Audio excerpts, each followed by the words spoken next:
रात के 11 बजे थे। अस्पताल के कॉरिडोर में खामोशी छाई हुई थी।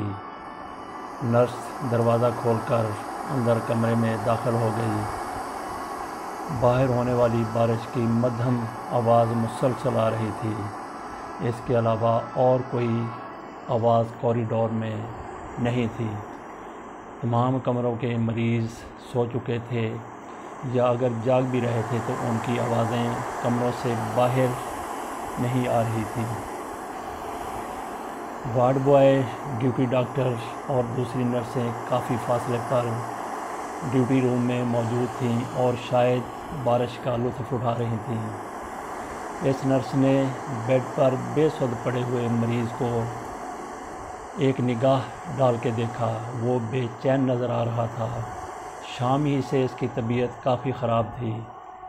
डॉक्टर ने इसके लिए 3 इंजेक्शन तजवीज़ किए थे, जिनमें ये आखिरी इंजेक्शन 11:15 बजे लगना था। ये मरीज़ तकरीबन 40-45 साल का था। मोटे नकूश, जिस्म भी भरा भरा था। एक निगाह में वो एक पुरवकार शख्सियत लगता था, लेकिन किसी ने भी शायद इसे आज तक आँखों से आँखें मिलाकर बात करते हुए नहीं देखा था। इसकी आँखें ज़्यादातर बंद ही रहती थीं। चेहरे के मोटे मोटे नकूश की तरह उसकी आँखें भी बड़ी बड़ी थीं। नर्स ने हाथ में पकड़ी ट्रे एक तरफ रखी और उस खिड़की की तरफ बढ़ गई जिसका पर्दा हटा हुआ था और बाहर से बिजली की चमक और बादलों की गर्ज की हल्की हल्की आवाज़ अंदर आ रही थी। नर्स ने अभी चंद कदम ही बढ़ाए थे कि मरीज़ की आवाज़ उभरी, सिस्टर, क्या तुम एक पर्दा ठीक करने जा रही हो? हाँ, क्यों? नर्स ने रोककर इसे देखा।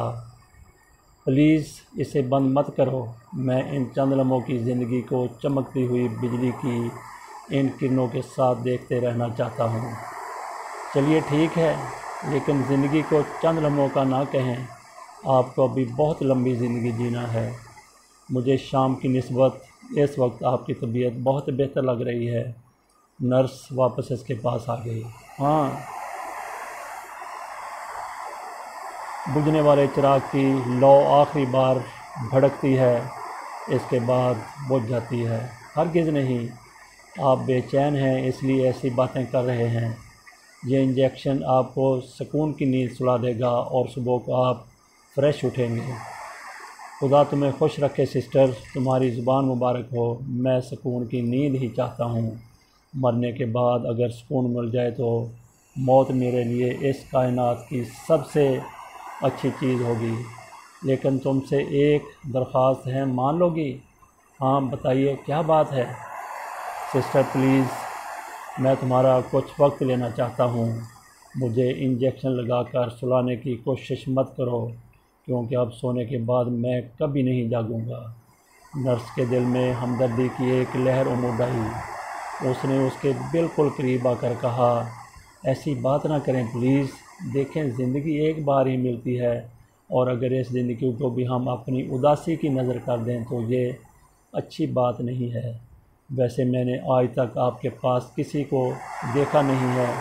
आप किसी और शहर के रहने वाले हैं क्या?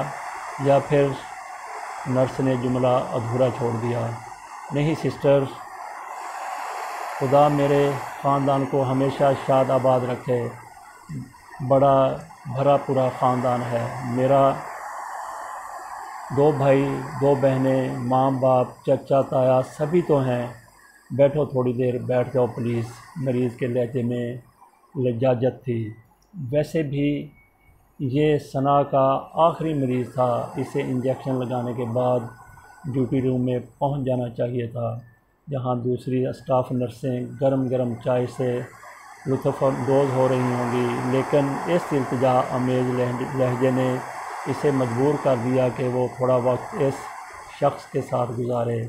चुनांचे वो एक कुर्सी घसीट कर बैठ गई। जी बताइए, क्या कहना चाहते हैं आप? बहुत ही मुख्तसर अल्फाज में मैं तुम्हें अपने बारे में बताना चाहता हूँ सिस्टर। बहन का लफ्ज़ बड़ा मुक़द्दस होता है। यूँ समझ लो मेरी बहन कि मैं तुम्हें बहन का दर्जा देकर इन आखिरी लम्हों में अपने बारे में कुछ बताना चाहता हूँ। जी बताइए, आप मुझे क्या बताना चाहते हैं अपने बारे में, अपने ख़ानदान के बारे में? 3 भाई 2 बहनों का ये कुनबा बड़ा खुशहाल कुनबा था। हम एक देहात में रहते थे, वहाँ के बड़े ज़िम्मेदार थे। ज़िम्मेदारों की ज़िंदगी ज़रा मुख्तलिफ होती है, इंसानियत को भूले हुए होते हैं, और अगर बड़े बेहतर हों तो इनकी औलादें ज़रूर सरकश होती हैं। मेरे 2 भाई सरकश थे या नहीं, लेकिन मैं अपने घर का एक नापसंदीदा शख्स ज़रूर था, और शायद ये नापसंदीदगी मेरे माँ बाप के दिल में मेरे इन दोनों भाइयों ने पैदा की थी, जो मुझे अपने दरमियान देखना नहीं चाहते थे, क्योंकि सबसे छोटा होने की वजह से मेरी माँ मुझे बहुत चाहती थी, और ये बात दोनों भाइयों को बहुत नागवार गुज़रती थी। चुनांचे मेरे ख़िलाफ़ साजिशें ही होती रहती थीं, और मुझे बदतरीन इंसान करार देने की कोशिश जारी रहती थी। नतीजा ये हुआ कि आहिस्ता आहिस्ता बाप की निगाहों में ज़लील-ओ-ख़्वार होता चला गया, और बहुत से ऐसे मौक़े आए जब मेरी बेइज़्ज़ती की गई। एक बार मैंने तुर्श लहजे में इन लोगों से कहा कि मैं इनका ग़ुलाम नहीं हूँ, अपनी मर्ज़ी का मालिक हूँ, अपनी मर्ज़ी से ज़िंदगी गुजारना चाहता हूँ, और जितनी दौलत इनके पास है इससे कहीं ज़्यादा दौलत इकट्ठी करके इनके सामने ढेर कर सकता हूँ। भाइयों को मौका मिल गया। उन्होंने ये बात बाप के ज़रिए कहलवाई कि फिर जा वो सब कुछ करके दिखाओ जो कह रहे हो। तब मैंने घर छोड़ दिया। मैंने आपसे वादा किया है कि दास्तान को तवील नहीं दूंगा, मुख्तसर ये समझ लीजिए कि मैं भटकता रहा। फिर कुछ ऐसे लोग मिल गए जो तावीज़, गंडों और जादू टूनों के कायल थे। मेरे जहन में ये बात जड़ पकड़ चुकी थी कि अगर कोई मोक्कल मेरे कब्ज़े में आ जाए तो फिर दौलत मुझसे भला कहाँ दूर रह सकती है, और मैं इन कामों में सरगर्दा हो गया, और इसरार अलूम का हसूल मेरी ज़िंदगी का एक हिस्सा बन गया।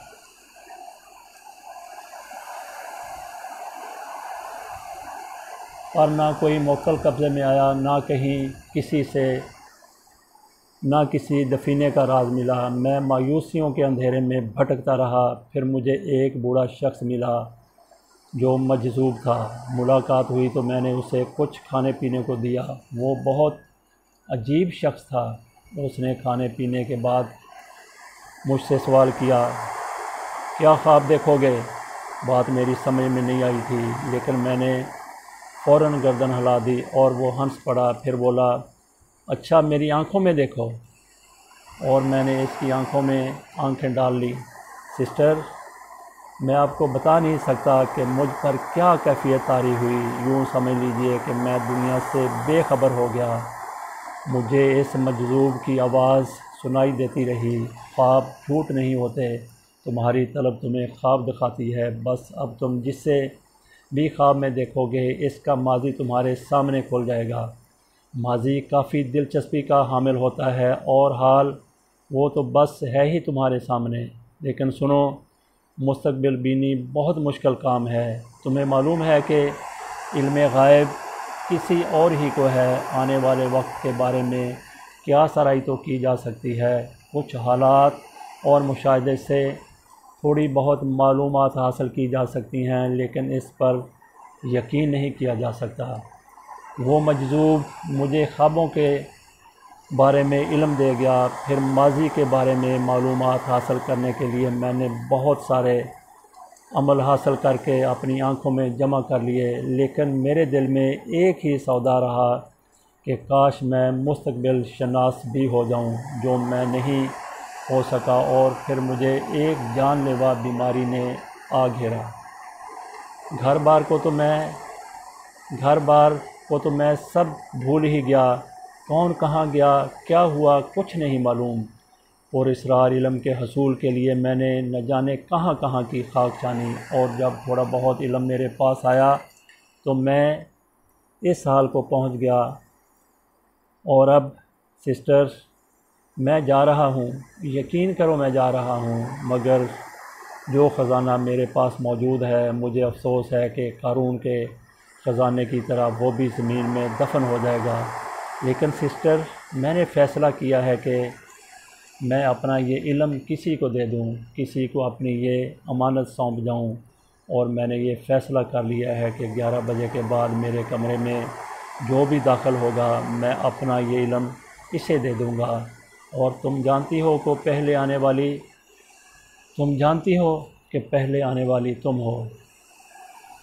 नर्स चौंक पड़ी। इस शख्स की बातें इससे किसी दीवाने की बड़ मालूम हो रही थी।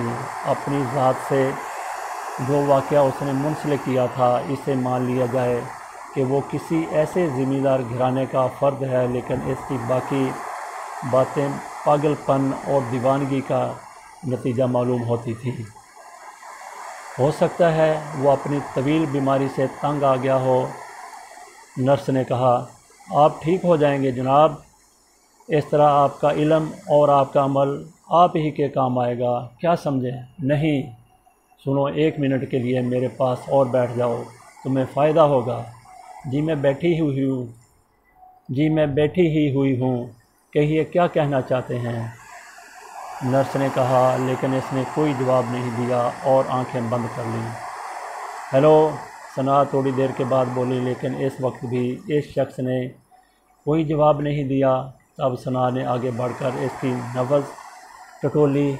इसकी नब्ज़ चल रही थी, बस कमज़ोर सी, और नकाहत की वजह से इसमें थोड़ी सी कमी पैदा हो गई थी। आप सो गए क्या? मेरी बात सुन रहे हैं आप? और कुछ लम्हों के बाद इसने आंखें खोल दी। फिर बोला, मैं तुम्हारी बात सुन रहा था और गौर कर रहा था। शायद तुम्हें मेरी इस बात पर यकीन नहीं आया जो मैंने तुमसे कही। नहीं, ऐसी कोई बात नहीं है। आपने अपने और अपने ख़ानदान के बारे में जो कुछ बताया, सब कुछ मैंने सच समझ लिया, लेकिन इस बात पर यकीन नहीं किया कि मैं तुम्हें माजी की हर बात बता सकता हूँ। मसलन तुम 3 बहनें और 3 भाई, बाप का नाम हैदर बेग, माँ का नाम कुदसिया। इसी तरह मैं तुम्हें तुम्हारे बहन भाइयों के नाम भी बता सकता हूँ। तुम्हारे बाप सरकारी मुलाज़म और एक नेक और ईमानदार आदमी थे। इन्हें हमेशा रिश्वतें पेश की जाती थीं, लेकिन वो इन्हें कबूल नहीं करते थे। इनका नज़रिया ये था कि खाने वाले बेशुमार होते हैं, भुगतने वाला एक। यही अल्फाज वो अपने घर वालों से कहा करते थे। फिर एक दिन तुमने इनसे लड़ाई की। तुमने कहा कि वो तो अपने लिए जन्नत कमा रहे हैं, लेकिन अपनी औलादों को उन्होंने जहन्नम में झोंक दिया है, जिनके पास ज़िंदगी गुजारने के लिए कुछ भी नहीं है। फिर तुम मुलाजमत के लिए निकल पड़ी और अपने घर से अलहदा हो गईं। तुमने मुलाजमत की और इसके बाद तुम्हारी मुलाकात डॉक्टर फ़ेरोज़ से हुई, जिन्होंने तुम्हें नर्स बनवा दिया, और ट्रेनिंग के बाद तुम नर्स का काम कर रही हो। ये है सारी सूरत हाल। बोलो, मैंने गलत कहा तुमसे? नर्स की आंखें हैरत से फटी हुई थीं। वो पागलों की तरह इस पुरअसरार मरीज़ की तरफ देख रही थी, जिसने एक बार फिर अपनी आंखें बंद कर ली थी और नींद जैसी कैफियत में बोल रहा था। फिर उसने कहा, अब तक तुम्हारे बारे में मैंने जो कुछ कहा गलत है या दुरुस्त? क्या मैं तुम्हें तुम्हारे महबूब के बारे में बताऊं? शायद इसका नाम हयात अली है, पुलिस ऑफिसर है, गालबन इंस्पेक्टर, तुम्हारा दूर का रिश्तेदार भी है। वो तुम्हारे नर्स बनने के सख्त ख़िलाफ़ था, लेकिन तुम्हारी ज़िद्दी फितरत ने इसे खामोश कर दिया। वो तुमसे शादी का ख्वाहिशमंद है और तुम भी, लेकिन रुकावटें हैं। बोलो, कुछ और भी जानना चाहती हो? नहीं नहीं, नर्स के मुंह से खौफज़दा आवाज़ निकली। दर हकीकत अब वो दहशत ज़दा हो गई थी। ये शख्स तो जादूगर मालूम हो रहा है। उसने कैसी अजीब बातें बता दी हैं इसके बारे में, और अब वो न जाने क्या कहने जा रहा है। कुछ लम्हे खामोश रहने के बाद उसने कहा, तुम यकीन करो, मेरे जहन में हमेशा ये ख्याल रहा कि मैं मुस्तक़बिल शनास भी बन जाऊं। ऐसा हुआ नहीं। क्या तुम यकीन करोगी कि ये बात मेरे जहन में मौजूद थी कि मुझे आज रात मर जाना है। अपने इस इल्म के मुताबिक जब मैं अपनी तवज्जो किसी एक बात पर मरकूज़ कर देता हूँ तो मुझ पर ये सारे राज खुलने लगते हैं। तुम इन्हें ख्वाबों का अमल कह सकती हो।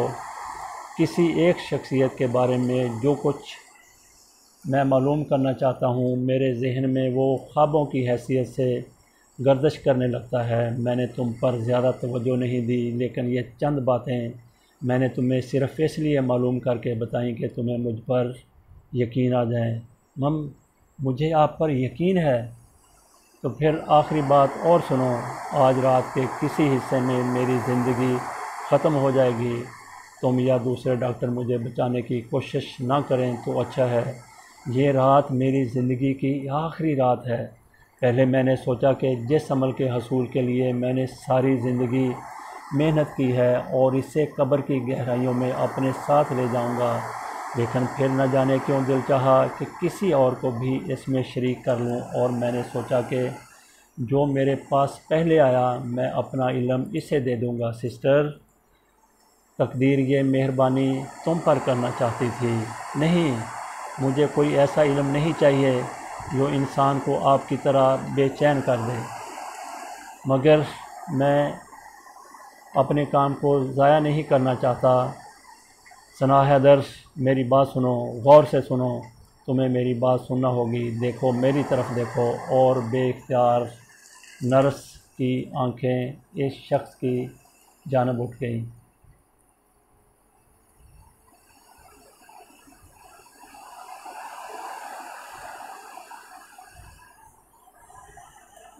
इसका चेहरा इस कदर बदनुमा नहीं था कि इस पर निगाहें ना जमाई जा सकें, लेकिन इसकी आंखें इस वक्त न जाने क्या लग रही थी। इसकी आंखों की पुतलियां किसी सिक्के के बराबर होती जा रही थी और पुतलियों में कई रंग की शुआएं गर्दिश कर रही थी। इसके होंठों में बुड़बड़ाहट थी। हाँ, मैं अपना यह इल्म तुम्हें देता हूँ। अब तुम मेरे इल्म की अमानतदार होगी। तुम्हें यकीनी तौर पर आगे बढ़ना होगा। मेरा जिस्म तभी तौर पर मर जाएगा, कब्र में गल सड़ जाएगा, लेकिन मेरी आंखें तुम्हारी आंखों में रहेंगी। मैं इंतज़ार करूँगा कि जो काम मैं ना कर सका वो तुम कर डालो। समझी? सना हैदर, तुम्हें मुस्तकबिल शनास बनना होगा। तुम हमेशा इसकी कोशिश में रहोगी कि तुम मुस्तकबिल बीनी सीख लो। ये इल्म मैंने अब तुम्हारी आंखों में मुंतकिल कर दिया है और आंखों के रास्ते ये तुम्हारे जहन में जागुज़ी हो जाएगा। मुझे हमेशा याद रखना। इसकी आवाज़ मध्यम होती चली गई और फिर वो खामोश हो गया। उसने दोबारा आंखें बंद कर ली थीं, लेकिन सना हैदर को यूँ लग रहा था जैसे एक हल्की सी सनसनाहट इसके दिमाग में हो रही हो, जैसे इसके दिमाग में कहकशां उतर आई हो, नन्हे नन्हे सितारे गर्दिश कर रहे हों। वो खलाओं में सफ़र कर रही थी। इससे अपना जिस्म फूल की तरह हल्का महसूस हो रहा था। इससे एहसास ही ना रहा कि वो अस्पताल के एक कमरे में है।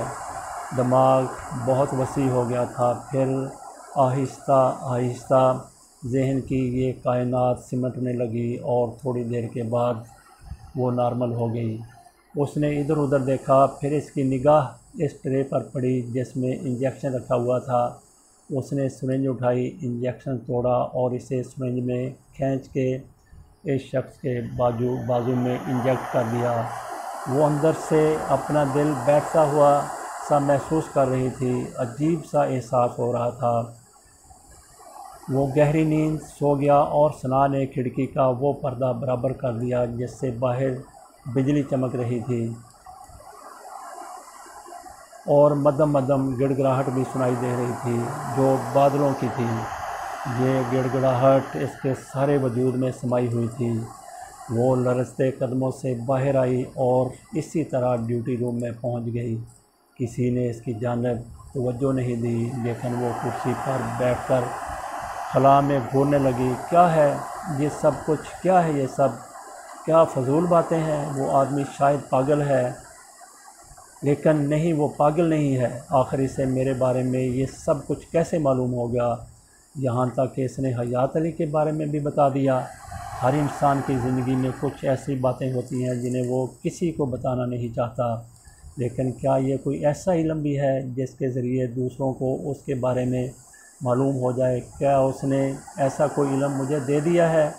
क्या वो जो कुछ कह रहा था सच कह रहा था? इस वक्त तो मेरी हालत बड़ी ख़राब हो गई थी। अब कोई तब्दीली आई है मेरे अंदर, या क्या बात है? सना, इस तरह खामोश क्यों बैठी हो? डॉक्टर फौजिया की आवाज़ सुनाई दी। नहीं डॉक्टर, बस ऐसे ही। मौसम बड़ा कातिल हो रहा है, मुझे बारिश बड़ी पसंद है। आओगी मेरे साथ? आ जाओ, एक चक्कर लगा लें, फिर चाय पियेंगे। जी डॉक्टर। वो उठ खड़ी हुई। जहन बट गया था। डॉक्टर फौजिया ने जनरल वार्ड में मरीज़ों को देखा। इसमें काफ़ी वक्त लग गया था। फिर वो अस्पताल के बैरूनी हिस्से में आ गए और डॉक्टर फौजिया ने वार्ड बॉय हमीद से चाय के लिए कह दिया। दूसरे वार्ड बॉय से इसने कुर्सियां मंगाईं और बारिश के करीब बैठ गई। बारिश मुझे बचपन से पसंद है। जब हम गांव में रहते थे तो मैं हमेशा बारिश में भीगती रहती थी। मम्मी पापा मना भी करते थे, लेकिन मैं इनकी खुशामदीद करती थी कि मुझे थोड़ी देर और भीग लेने दें। आज भी मुझे बारिश बेपनाह पसंद है। गांव की ज़िंदगी भी क्या होती है? सना, तुमने कभी गांव देखा है? नहीं। सना ने गर्दन हिला दी। फौजिया बहुत अच्छी डॉक्टर थी। अस्पताल में इसका रिकॉर्ड बहुत शानदार था और सारे डॉक्टर इसे पसंद करते थे। इसके अंदर गुरूर नाम की कोई चीज़ नहीं थी। नर्स सना के वो बहुत ज़्यादा करीब थी, और अगर सना इसके चार्ज में नाम भी होती तब भी वो उससे अपने ज़ाती मामलात में मदद ले लिया करती थी। डॉक्टर फौजिया की बातों ने उसके जहन को काफ़ी हद तक पुरस्कून कर दिया और कुछ देर के लिए इसके जहन से सब कुछ निकल गया। बारिश छम छम बरसती रही। यूँ लगता था जैसे बारिश सारी रात बंद नहीं होगी। तकरीबन 3:30 बजे सना राउंड के लिए निकली। 4 मरीज़ इसके चार्ज में थे और उसकी ड्यूटी इन्हीं कमरों पर थी। बाकी इस रॉ के कमरे खाली थे। उसने 2 मरीज़ों को देखा। तीसरा मरीज़ वही था जिसने इसे एक अजीब जहनी उलझन का शिकार कर दिया था। न जाने क्यों इस कमरे में दाखिल होते हुए इसके पाँव लर्ज़ से गए थे। वो कांपते हाथों से दरवाज़ा खोलकर अंदर दाखिल हुई। कमरे का माहौल नीम तारीक था। वो आहिस्ता आहिस्ता मरीज़ के पास पहुंच गई ताकि इसकी नींद में खलल न पड़े। एक नर्स की तजर्बा का निगाहों ने फ़ौरन ही भांप लिया कि मरीज़ ज़िंदगी से महरूम हो चुका है। एक ज़ोर का छन्नाका इसके दिमाग में हुआ और एक लम्हे के लिए वो सारी बातें भूल गई। इसने आगे बढ़कर मरीज़ के सीने पर हाथ रखा, नब्ज़ को टोली, आंखें देखी और उसके बाद पलटकर बुरी तरह दरवाज़े की तरफ दौड़ी। वो बेसुकून हो गई थी। ड्यूटी डॉक्टर एक कुर्सी पर बैठी सो रही थी। डॉक्टर नादरा, प्लीज़ उठिए। डॉक्टर नादरा, उसने घबराई हुई आवाज़ में कहा। डॉक्टर नादरा चौंक कर सीधी हो गई। सना, खैरियत है? आइए प्लीज़ आइए। वो वापस पलट पड़ी और डॉक्टर नादरा इसके पीछे पीछे दौड़ी। मेरी बात तो सुनो सना, क्या हुआ? लेकिन सना शराब से उस कमरे में दाखिल हो गई जिसमें वो पुरअसरार मरीज़ मौजूद था। उसने तेज़ रोशनी जला दी। डॉक्टर नादरा अंदर दाखिल हो गई। क्यों इतनी बदहवास हो रही हो? क्या हुआ है? इसे देखिए, सना ने कहा। डॉक्टर नादरा मरीज़ के पास पहुंच गई। उसने पुरसकून अंदाज में मरीज़ को देखा, फिर बोली, मर चुका है। डॉक्टर नादरा का लहजा बेहद सपाट था, जिस पर सना को हैरत हुई, लेकिन ये हैरत सिर्फ़ एक लम्हा रही। वो जानती थी कि डॉक्टर इस कदर आदी हो चुके होते हैं इन मनाज़र के कि किसी की मौत पर इन्हें कोई हैरत नहीं होती। डॉक्टर नादरा अब भी मरीज़ का मुआयना कर रही थी। फिर उसने कहा, मगर इसे तो मरे हुए बहुत वक्त गुज़र चुका है, ग़ालिबन 3-4 घंटे। तुम पहले कब आई थी इसके पास? 11:15 बजे मैंने इसे आखिरी इंजेक्शन दिया था। और तुमने इसे जिस वक्त इंजेक्शन दिया था, मेरे अंदाज़े के मुताबिक इसकी मौत का वक्त भी वही है। इसका मतलब है कि उसने अपनी मौत के बारे में जो पेशगोई की थी वो दुरुस्त साबित हो गई, बल्कि ये भी हो सकता है कि सना ने वो इंजेक्शन भी इसकी मौत के बाद ही लगाया हो। एक बार फिर उसके जहन में वो सारी बातें ताज़ा हो गई। डॉक्टर नादरा ज़रूरी काम करती रही। फिर उसने कहा, बहरहाल मैं वार्ड बॉयज़ को इतला दे देती हूँ, इसकी लाश सर्द खाने में पहुँचा दी जाए। आओ तुम मेरे साथ आओ, ना जाने क्यों तुम इस वक्त इस कदर जहनी हैजान का शिकार हो। मुझे तुम्हारी कैफियत कुछ अजीब सी लग रही है, हालांकि तुम इस तरह मुतासर हो जाने वालों में से नहीं हो। मैंने कोई जवाब नहीं दिया। वो डॉक्टर नादरा के साथ सना ने कोई जवाब नहीं दिया। वो डॉक्टर नादरा के साथ बाहर निकल आई। डॉक्टर नादरा ड्यूटी रूम में पहुंच गई। फिर उसने वार्ड बॉय को बुलाया और इन्हें हदायत जारी करने लगी। साथ ही उसने वो रजिस्टर उठा लिया जिसमें मरीज़ों के बारे में अंदराज होता था। ये रजिस्टर आम तौर से रिसेप्शनिस्ट के पास हुआ करता था, लेकिन रिसेप्शन भी ज़्यादा फासले पर नहीं था और इस वक्त ये रजिस्टर डॉक्टर नादरा के पास मौजूद था। थोड़ी देर पहले उसने इस रजिस्टर में अपने मरीज़ों की तफसील देखी थी।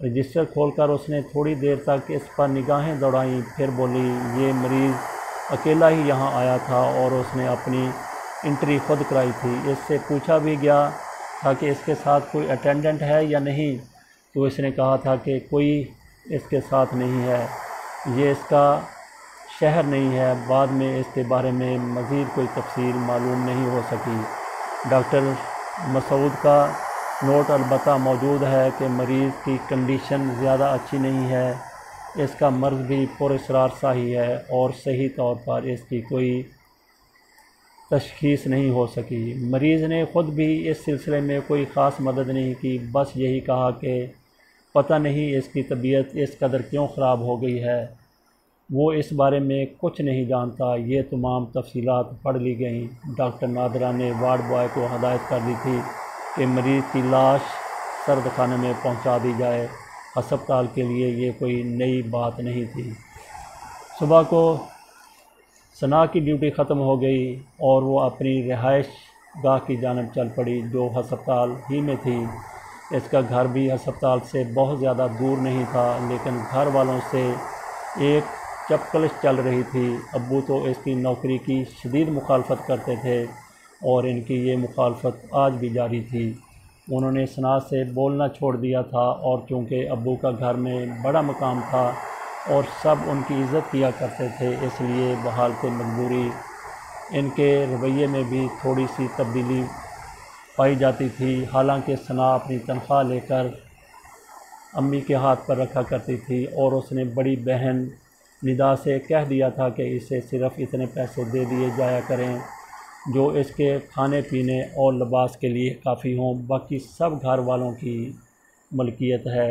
अब्बू ने तो उसकी तनख्वाह भी हकारत से ठुकरा दी थी, लेकिन अम्मी ने कहा था कि ठीक है, वो सना से नफ़रत करते हैं, लेकिन मैं माँ हूँ और दर हकीकत घर के मसाइल इस कदर हैं कि ये सब कुछ कबूल करना ज़रूरी है।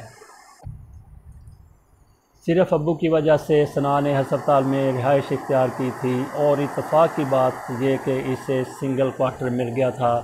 बहरहाल इस ज़िंदगी की आदी हो गई थी। रात भर की ड्यूटी देने के बाद बिस्तर से अच्छी और कोई चीज़ नहीं होती। चुनांचे घर जाकर बस लिबास तब्दील किया था और बिस्तर पर लेट गई थी। फिर तकरीबन 11:30 बजे इस वक्त जागी जब बराबर रखे हुए मोबाइल फ़ोन पर एक कौमी नगमा गूंज रहा था। इसने मोबाइल उठाकर आने वाले फ़ोन का नंबर देखा और फिर इसे ऑन करके कान से लगा लिया। दूसरी तरफ हयात अली बोल रहा था।